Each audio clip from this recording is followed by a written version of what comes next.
Buenas noches. Antes de ir con la información del intento de robo a la emblemática tienda MAC de Altavista en el sur de la Ciudad de México, y antes de tratar de comprender si el gobierno de Claudia Sheinbaum demolerá o no lo que se lleva construido, pues entre otras cosas, del que se supone va a ser el edificio más alto de la ciudad y del país, y de ver cómo se estaba haciendo bolas el gobierno del presidente López Obrador con la famosa refinería de Dos Bocas. Antes de todo eso, hoy se supo más del tenebroso episodio del secuestro de 22 personas, que ahora sí todo indica que eran migrantes centroamericanos, del secuestro de estas 22 personas en una carretera de Tamaulipas. Estas son las voces de dos pasajeros que viajaban en el autobús 9596 de la empresa Transpaís, que cubría la ruta Tampico-Reynosa. Uno de ellos confirma que dos camionetas le cerraron el paso al autobús en el que viajaban. Los hombres que abordaron el camión iban con el rostro cubierto. Ellos se subieron al camión y me dijeron: no tengan miedo ustedes. No va a pasar nada. El camión se detiene, no va a pasar nada. Sí. Pero ya cuando vimos que bajaron toda la gente de arriba del segundo piso. Según testigos, las personas descendieron del autobús sin oponer resistencia. Los pasajeros los ubican como centroamericanos. Bajaron allí con la gente de Honduras, las temaltecas y allá. Pero no, la otra gente no sé de dónde sería, ¿verdad? Otro pasajero recuerda que no llevaban equipaje. No traen maletas, traen mochilas chiquitas. Después de que las camionetas se alejaron, el autobús continuó con su ruta sin que el chofer dijera nada.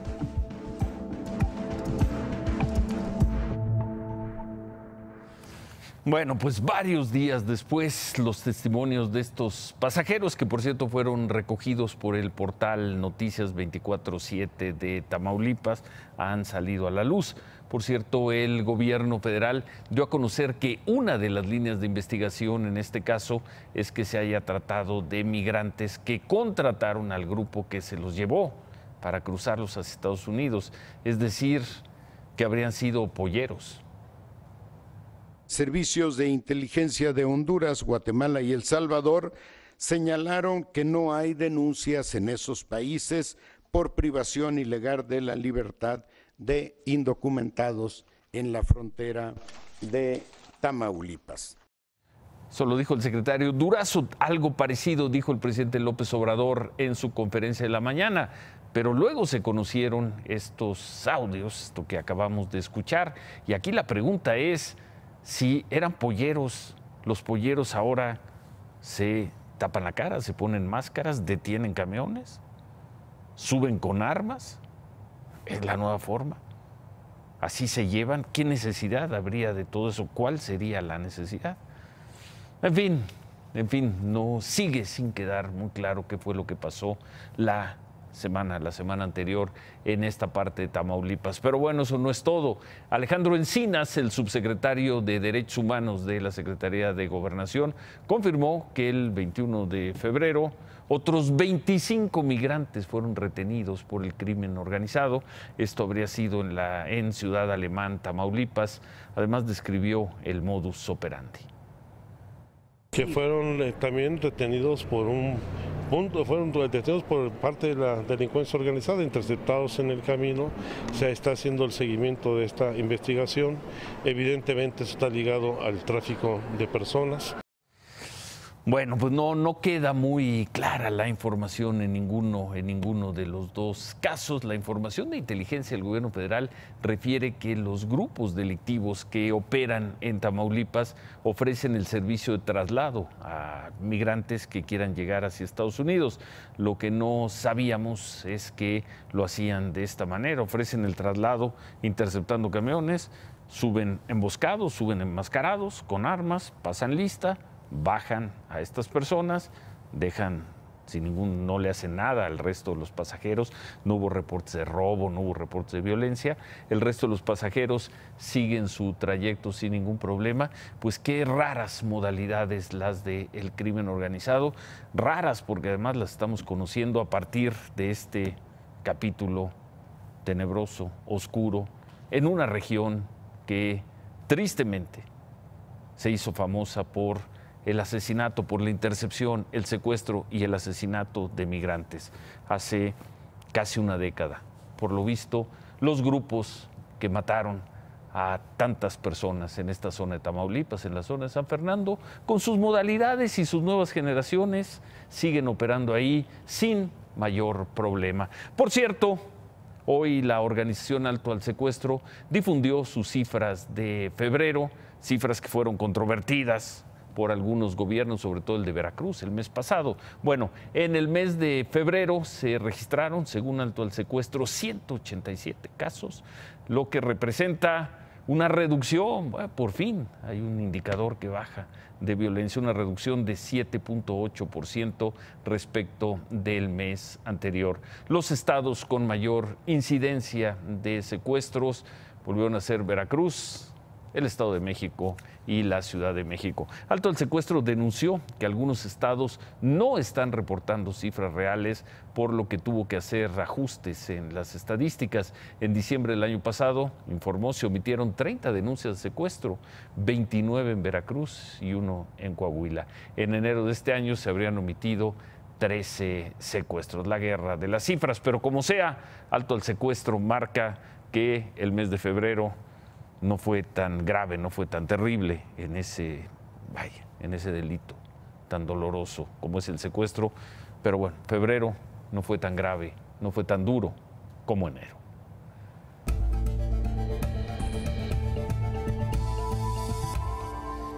Una de los lugares más emblemáticos en el sur de la ciudad, en la avenida Altavista, muy cerca de la avenida Revolución, muy cerca del restaurante San Angelín, es la tienda Mac, que opera hace mucho tiempo en Altavista. Además, es un lugar muy concurrido, es un lugar muy conocido y es un lugar donde podríamos decir, pues gran parte de la gente que vive en la Ciudad de México, que vive en esa parte, Coyoacán, San Ángel, Las Águilas, ahí ha comprado muchas de sus aparatos, de sus relojes, de sus computadoras, en fin. Bueno, pues esta noche ahí ocurrió un intento de asalto, esto es en la zona de San Ángel. Esto provocó un enfrentamiento entre los presuntos delincuentes y policías de la Ciudad de México. La tienda Mac de Altavista. Están pidiendo el K8 ahí en perímetro de San Ángel. Altavista y Reforma, se escuchan los disparos por la frecuencia. 2 delincuentes y un policía resultaron heridos luego de un enfrentamiento a balazos en la avenida Altavista de la colonia San Ángel, en la Ciudad de México. De acuerdo con los primeros informes, 6 personas intentaron asaltar una Mac Store ubicada en la avenida Altavista y calle Reforma. El asalto activó las alarmas de la tienda. Los presuntos ladrones intentaron huir en motocicletas. Sin embargo, a una calle de la tienda, en Reforma y San Carlos, chocaron con un triciclo de tamales, lesionando al vendedor. Al llegar, policías de la Ciudad de México se enfrentaron a disparos con los asaltantes. 2 de ellos resultaron heridos y 2 más fueron detenidos. En el enfrentamiento también resultó herido uno de los policías de la Ciudad de México. Jálate hasta Reforma, güey, hasta Reforma. Carlos, güey. Está indicando que uno de los X4 está lesionado con disparo. En el lugar quedaron al menos 40 casquillos. Los presuntos delincuentes heridos fueron trasladados al hospital con custodia policíaca. 2 asaltantes lograron escapar, pero según los primeros reportes, no alcanzaron a llevarse nada de la tienda.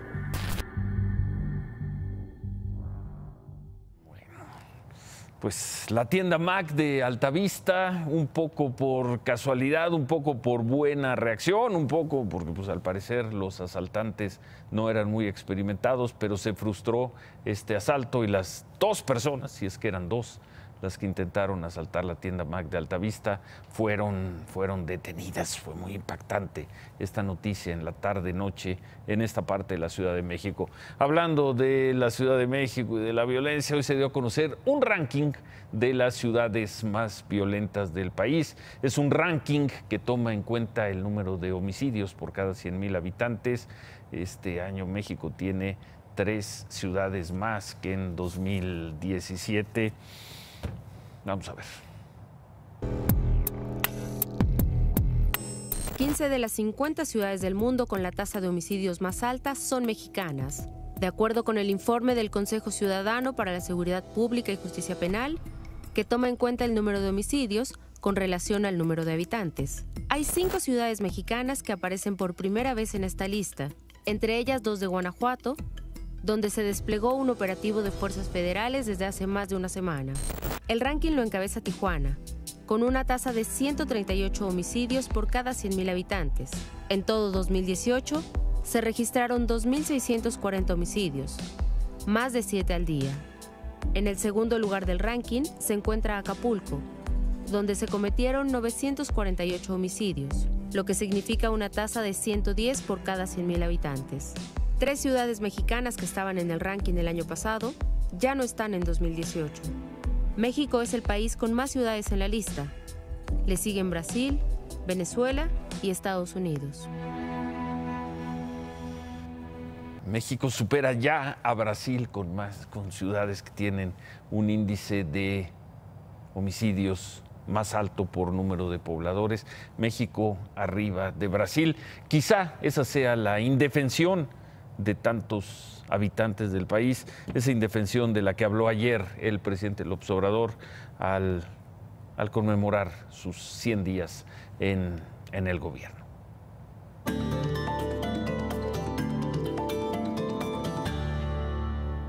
Bueno, vamos a ver esta información. ¿Por qué? Porque se está construyendo la que será, así se ha anunciado, la torre más alta, el edificio más alto de la Ciudad de México. Por lo mismo, será el edificio más alto de México.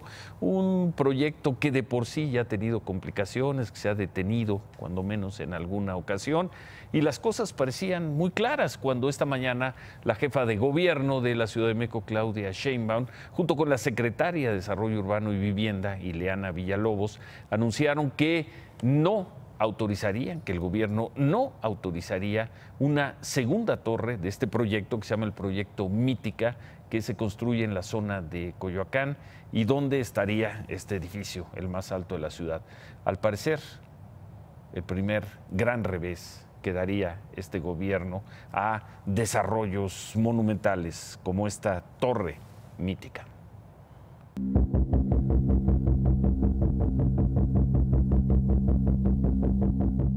En el caso del proyecto de Torre Mítica, la CEDUBI en su análisis consideró que ni en términos de agua, de movilidad, era suficiente las medidas de mitigación que se estaban planteando para todavía mucho más personas que vivieran en este sitio.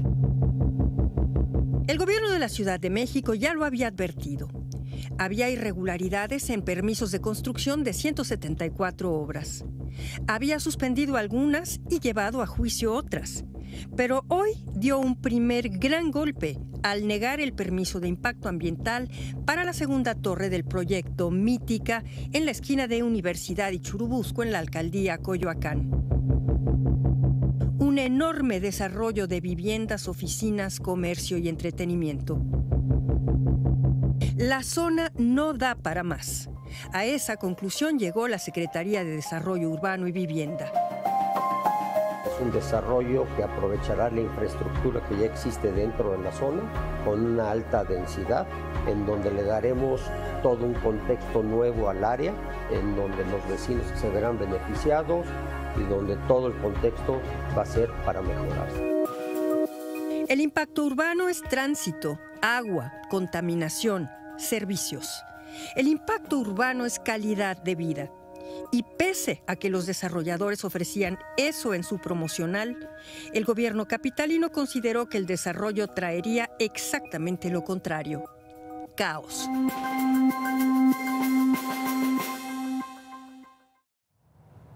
Quedaban muchas preguntas porque ya vimos lo que lleva ya de construir esa segunda torre mítica. La primera está prácticamente terminada, la segunda, la que va a ser todavía más alta. ¿Qué va a pasar? ¿La van a demoler? No había quedado clara esta información en la mañana.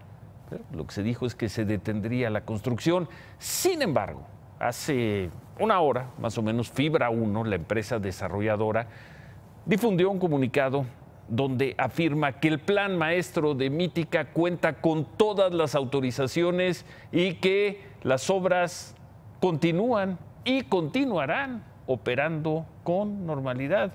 Y entonces, ¿qué fue lo que informó el gobierno de la ciudad esta mañana? ¿Por qué anunció el gobierno de la Ciudad de México? ¿Por qué usó el término suspensión? La respuesta del grupo constructor es contundente. La obra continuará porque se han cumplido con todas las normas, con todos los permisos.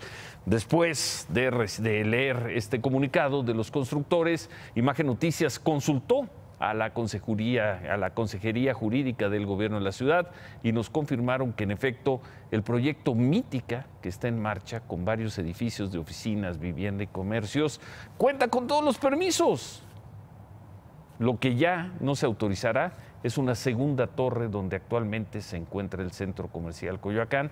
Esto es en la esquina de Avenida Universidad y Avenida Coyoacán. Y que además se va a convocar a los desarrolladores para que se apeguen a las normas de construcción de la zona.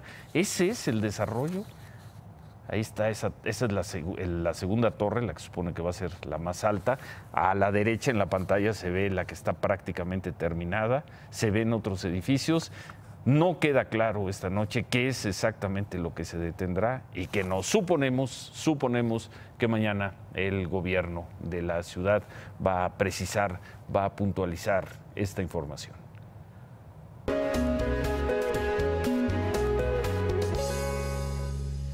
Bueno, y hablando de obras conflictivas, y esta no solo conflictiva, sino trágica, otra vez salió al tema el Paso Exprés de Cuernavaca. Hoy se detectaron fisuras en un puente, el puente Palmira, ubicado a 300 metros, de donde van a ser 2 años, julio de 2017, se abrió aquel socavón que provocó la muerte de 2 personas.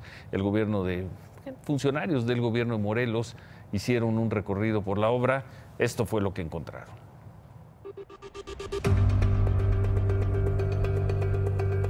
Sí, es grave, el daño a la trave es grave y ya genera una situación de riesgo, por eso está Protección Civil aquí. La Dirección de Protección Civil de Morelos recorrió junto con varios expertos el libramiento de Cuernavaca para revisar los daños que denunciaron vecinos en el puente Palmira. El Paso de la Muerte, como también lo llaman los vecinos, fue inaugurado en abril de 2017 por el presidente Peña Nieto. Ya hay desprendimiento de concreto, ya hay exposición de acero, el acero ya se está doblando en las partes que se observan, entonces ya hay una situación ya de riesgo grave que hay que atender. Durante el recorrido, los funcionarios de Protección Civil Estatal identificaron también casas que están a punto de caer por estar justo en la orilla del Paso Exprés. Aunque descartaron que las fisuras en el puente Palmira signifiquen un riesgo para los automovilistas, el gobierno de Morelos pedirá que se investiguen a fondo las fallas y solicitarán nuevos estudios a la Secretaría de Comunicaciones y Transportes.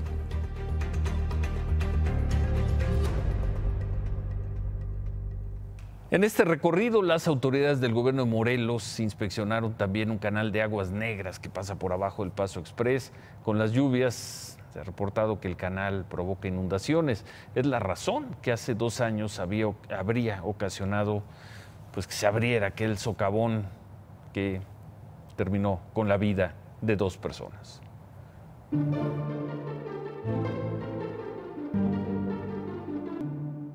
Bueno, y esta mañana parecía que se daría un caos ahí cuando menos un caos de comunicación en el gobierno federal. Ahora por el tema de la refinería de Dos Bocas, esa refinería que algún día se construirá en Tabasco.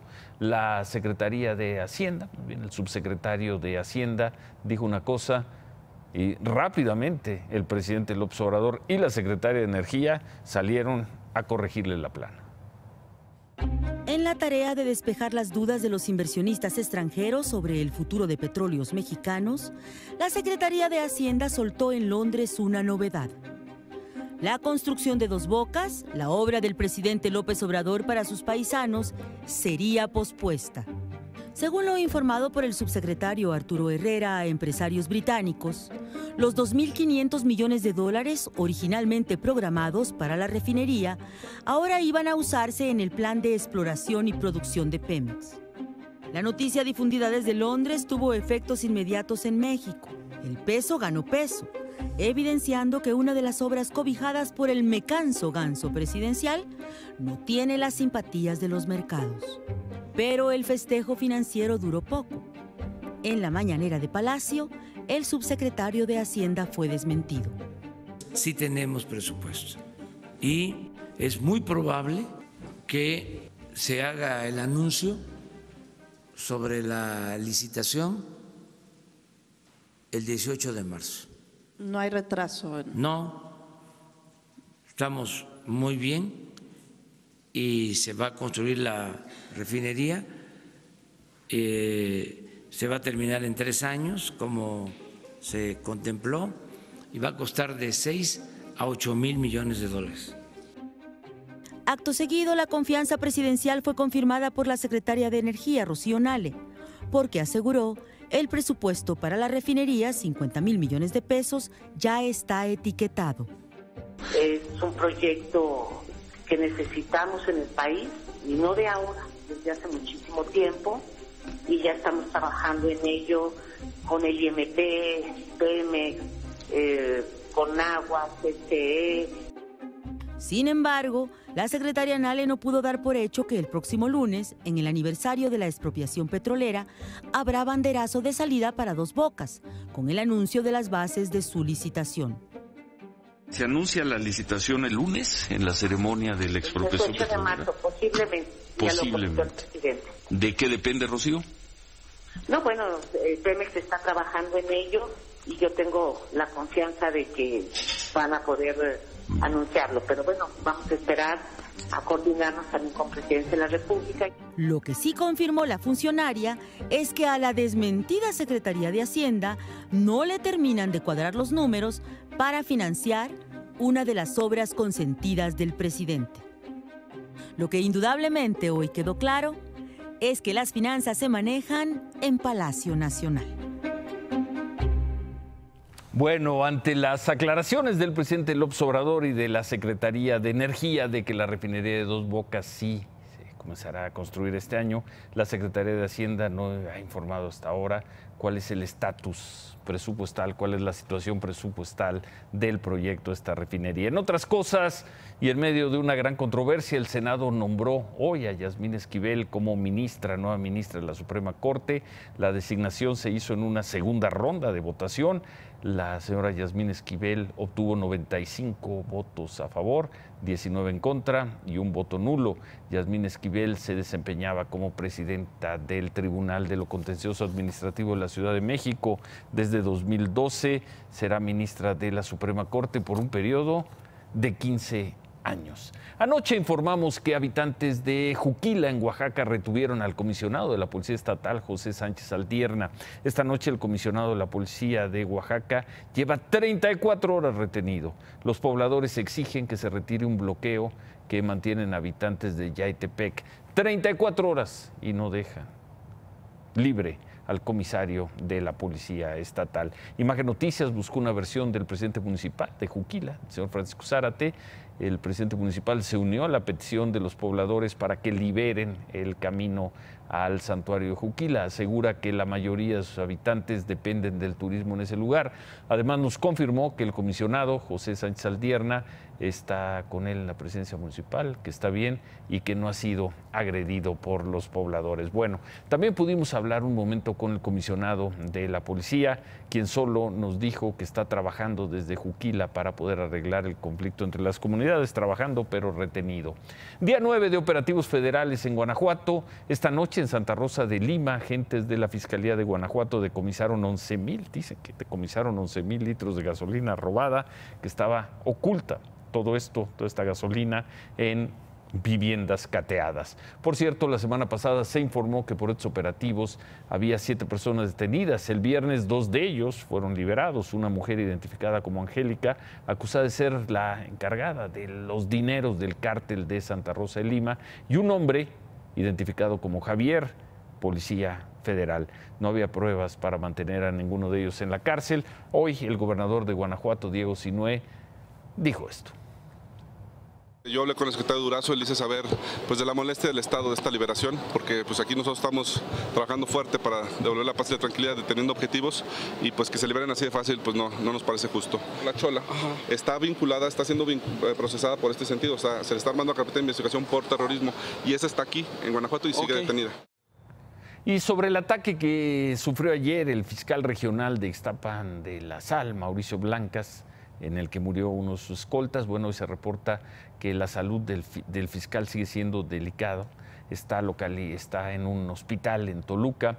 Hoy el fiscal general del Estado de México, Alejandro Gómez, informó que la línea de investigación más sólida sobre este ataque es que pudo tratarse de una represalia de líderes de un grupo criminal de la familia michoacana que todavía se mueven en el sur del Estado de México.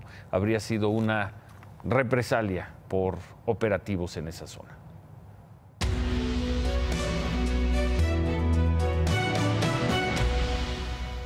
La Fiscalía de Venezuela abrió una investigación contra el presidente de la oposición, Juan Guaidó. Ya se habían tardado.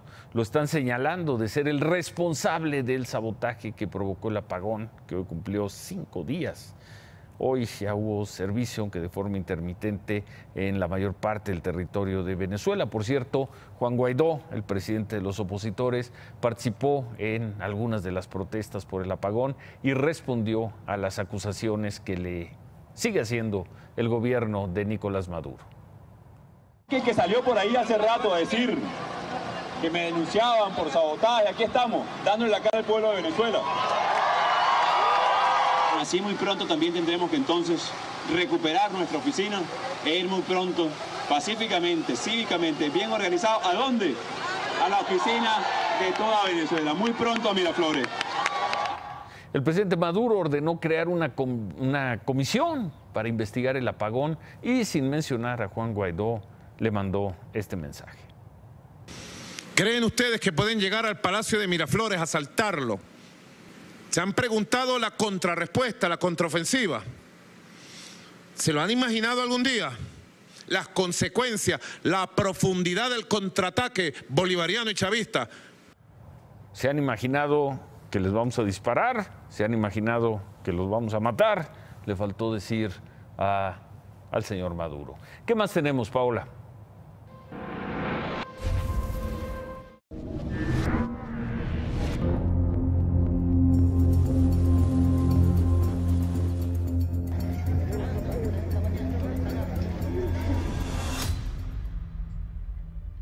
El incendio forestal que comenzó ayer en el municipio Las Vigas de Ramírez, en Veracruz, provocó la suspensión temporal de clases en 60 escuelas de la región. En un reporte proporcionado por las autoridades en horas de la tarde se informó que el fuego habría sido controlado en un 85% y que si las condiciones meteorológicas son favorables, mañana se podría tener completamente controlado el incendio. También informaron que por precaución fue suspendido el suministro de energía eléctrica en la comunidad El Paisano. Además, brigadas de protección animal se encuentran trabajando en la zona.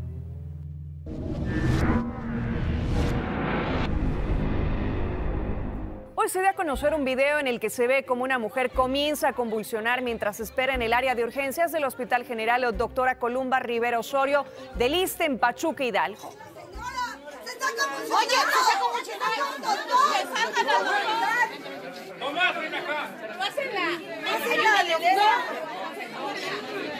la van a tirar.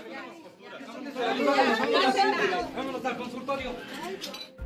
El ISSSTE, a través de un comunicado, informó que la mujer que tuvo una convulsión acompañaba a otro paciente. En ese momento, un médico la auxilió. Aseguran que las reacciones violentas comenzaron a partir de una mujer que se molestó porque los médicos le dijeron que su hija de 4 meses no necesitaba atención médica en urgencias. El ISSSTE pidió a la población hacer un uso adecuado del servicio de urgencias y evitar una sobresaturación.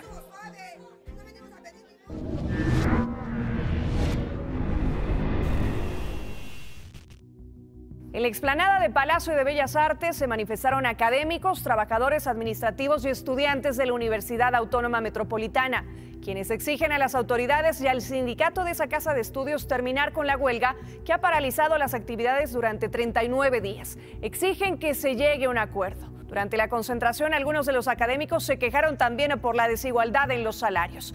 Además, aspirantes a ingresar a la UAM aseguran que sus procesos están paralizados, ya que la convocatoria de ingreso está suspendida por la huelga.